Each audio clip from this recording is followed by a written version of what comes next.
ओम शांति। आप सब भी बोलिए ओम शांति। मंचासीन हमारे आदरणीय भ्राता तथा मेरी राजयोगिनी बहनें और मेरे सन्मुख उपस्थित आदर योग्य बहनें और भाई, मैं सर्वप्रथम इस गोल्डन जुबली की मंचासीन अपनी आदरणीय बहनों को और मेरे सन्मुख उपस्थित आप सभी भाई बहनों को बहुत बहुत मुबारक देना चाहूँगी। मुबारक हो, मुबारक हो, मुबारक हो। आप सभी ये जानते हैं कि भारतवर्ष बहुत समय तक एक गुलाम देश बनकर रहा और जब गांधी जी साउथ अफ्रीका में गए तो टिकट लेने के बावजूद भी उनको गाड़ी के डिब्बे से उतार दिया गया। उस समय उनके मन में ये विचार आया कि अधीनता कितनी बुरी चीज है। हमारा देश अधीन है, इसलिए आज हमसे ऐसा व्यवहार या ऐसा बर्ताव किया जा रहा है। उस समय बापू जी को ये मन में नशा आया कि मैं इस भारत को अपने देशवासियों की मदद से स्वतंत्र कराऊंगा और न केवल स्वतंत्र लेकिन इस भारत देश को राम राज्य बनाऊंगा। और जब देशवासियों ने बापू जी की इस आवाज को सुना कि बापू जी अपने देश को स्वतंत्र कराने के लिए कटिबद्ध हो गए हैं और न केवल देश को स्वतंत्र लेकिन इसे राम राज्य बनाना चाहते हैं, तो सभी ने तन की, मन की, धन की, हर प्रकार की मदद की और आज हमारा भारत देश स्वतंत्र जीवन जी रहा है। ये वास्तव में देखा जाए तो बापू जी की एक आवाज थी, लेकिन इस आवाज के साथ पूरी भारत की जनता जुड़ गई और देश को स्वतंत्र करा लिया। लेकिन मैं जो बात आपको बताने जा रही हूं वो ध्यान से सुनना।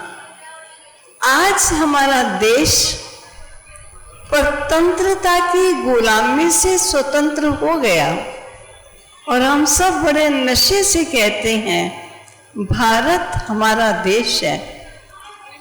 लेकिन इस भारत देश को बापू जी ने केवल स्वतंत्र ही नहीं बनाना चाहा, इसे राम राज्य बनाना चाहा।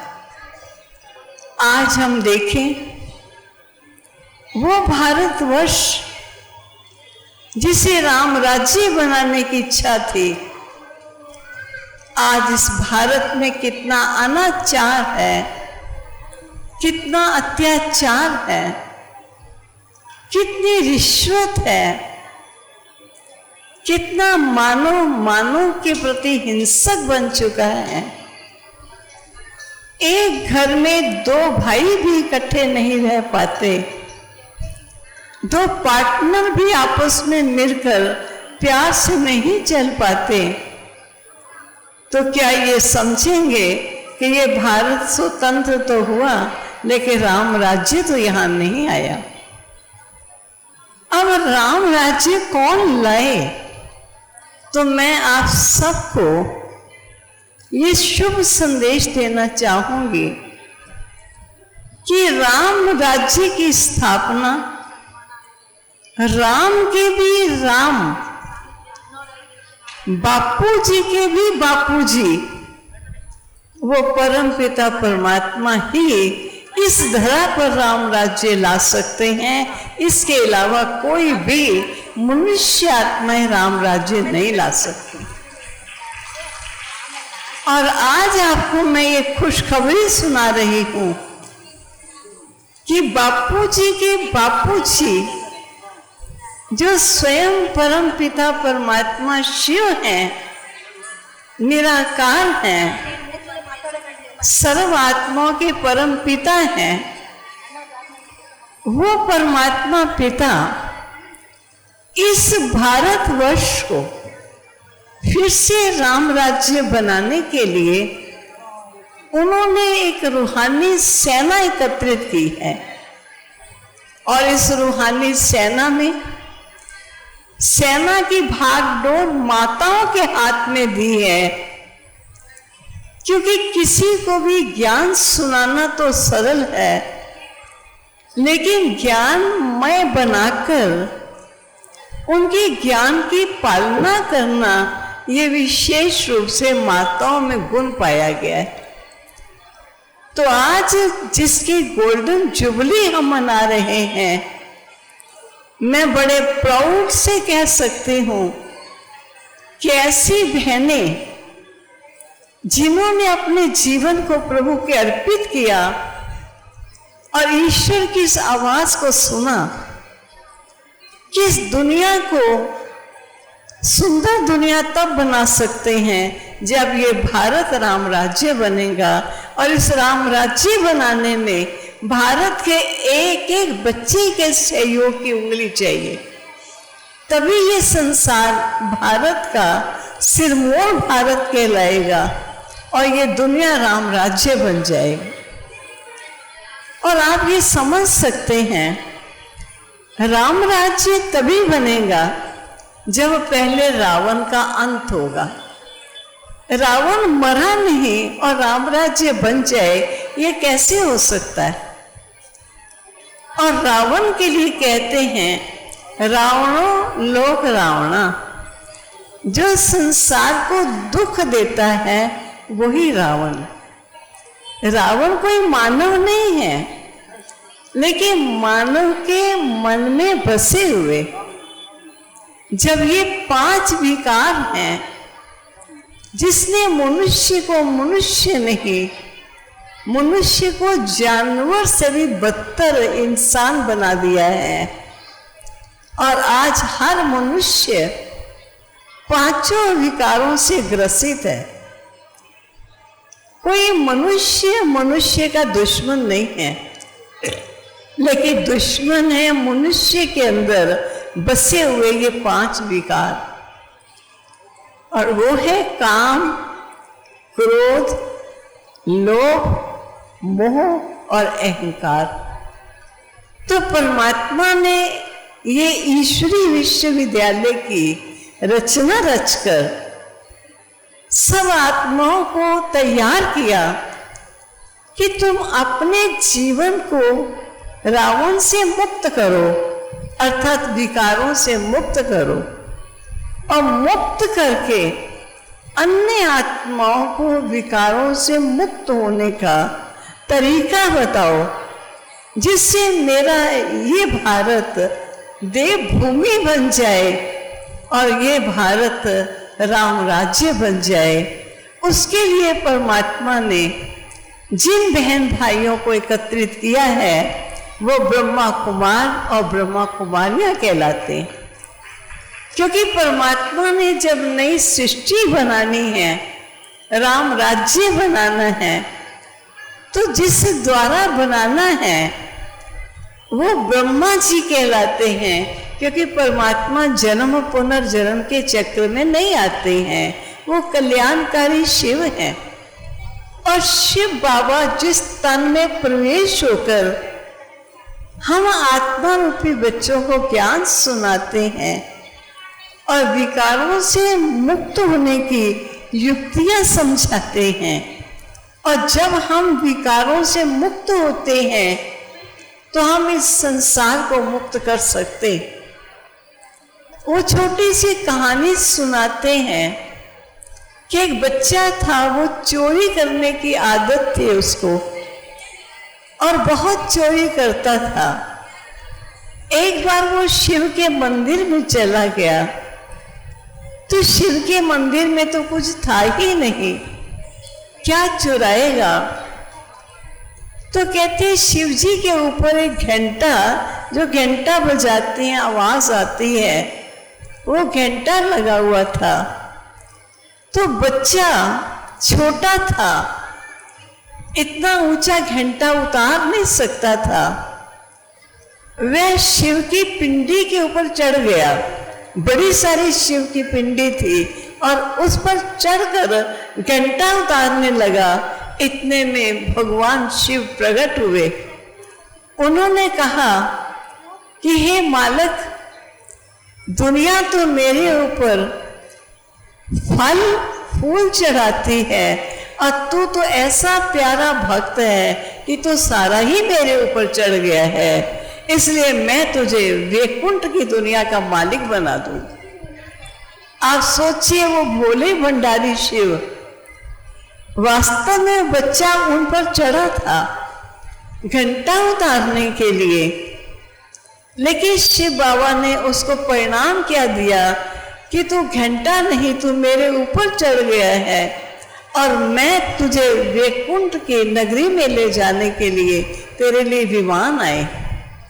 तो मैं आप सबको बताना चाहती हूँ कि ये जो 50 वर्ष हम अपने इस सेवा केंद्र के मना रहे हैं, और जो मंचासीन हमारी बहनें बैठी हैं और जो निमित्त यहाँ की बहन हैं, उन्होंने ये सारा फंक्शन क्यों रचा? क्योंकि ये सब वो आत्माएं हैं जिन्होंने अपने जीवन को ईश्वर के ऊपर चढ़ा दिया है, न्योछावर कर दिया है। अगर एक बच्चे के लिए विमान आएगा तो क्या ये हमारी सब बहनों के लिए स्वर्ग से विमान नहीं आएंगे? तो ऐसी महान विभूतियों का आज हम दिन मना रहे हैं।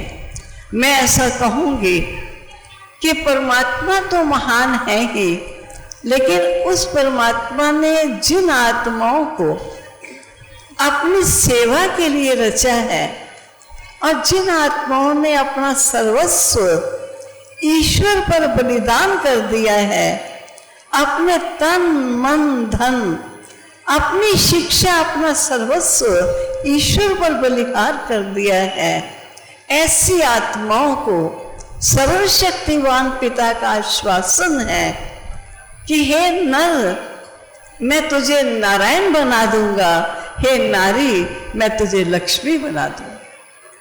अगर तू लक्ष्मी नारायण बनेगा तो राज्य किस पर करेगा? इसलिए जैसा तू अपने जीवन को विकारों से रहित बनाकर, अपने जीवन को पवित्र बनाकर, अपने देश को महान बनाने का लक्ष्य रखा है, ऐसे मेरे सभी बच्चों को ये संदेश दे दो कि परमात्मा शिव धरा पर आ चुके हैं और वो इस धरा पर हम बच्चों के सहयोग से इस सृष्टि को स्वर्ग बना रहे हैं। अगर आपको स्वर्गिक देवता बनना है तो ईश्वर के कर्तव्य में लग जाओ और उस सच्चे प्रभु को जान जाओ, पहचान जाओ और उससे नाता जोड़कर, मैं पुत्र हूँ, आत्मा, वो पिता है परमात्मा। जब आत्मा पुत्र परमात्मा पिता का बच्चा बन जाते हैं तो पिता की मलकियत का बच्चा हकदार होता है। तो इसलिए गांधी जी की ये इच्छा कि यहाँ राम राज्य बनेगा, लेकिन राम राज्य बना नहीं। अब परमात्मा जो बापू जी के भी बापू जी हैं, वो शिव बाबा हमको कहते हैं कि अब इस राम राज्य बनाने में तुम सब मेरे बच्चे सहयोगी बनो और तुम्हारे सहयोग से, तुम्हारे विकारों पर विजय प्राप्त करने से ये मेरा संसार नरक से स्वर्ग, दुख धाम से सुख धाम बन जाएगा। बोलो, ऐसे प्रभु की इस आज्ञा को आप मानने को तैयार हो कि ईश्वर इस दुनिया को नरक से स्वर्ग बनाने के लिए जैसे आपने हमें श्रेष्ठ जीवन बनने की शिक्षा दी है, ऐसे आपकी शिक्षा जन जन को देकर हम विश्व की आत्माओं को स्वर्ग बनाएंगे। और आपको मालूम होना चाहिए, विश्व के लगभग 140 देशों में ये सेवा केंद्र हैं और वहाँ पर आने वाले लाखों लोग हैं जो हम बच्चों के द्वारा ज्ञान सुनकर अपने जीवन को श्रेष्ठ बना रहे हैं। ऐसा ना हो जाए कि विदेश में रहने वाले तो ईश्वर का बच्चा बन के मलकियत ले लें और आप रह जाओ। इसलिए ख्याल रखना, हमको भी ईश्वर का बच्चा बन करके ईश्वर पर न्योछावर जाना है और अपने जीवन से विकारों को समाप्त करके इस सारे संसार से, रावण से इस संसार को मुक्त करना है। अभी आप सब ईश्वर की सेना में भर्ती होना चाहते हो तो हाथ खड़ा करो कि हम भी उसकी सेना में अपने विकारों को खत्म करके इस दुनिया को स्वर्ग बनाने का कार्य करेंगे। बोलो, मेरी भाषा समझ रहे हो तो हाथ खड़ा करो कि हम भी स्वर्ग बनाने में इस दुनिया में बहुत बड़ा काम करें। बधाई हो, बधाई हो। इस सिल्वर गोल्डन जुबली मनाने वालों को भी बधाई हो और आप सब आने वालों को भी बधाई हो, बधाई हो, बधाई। ओम शांति।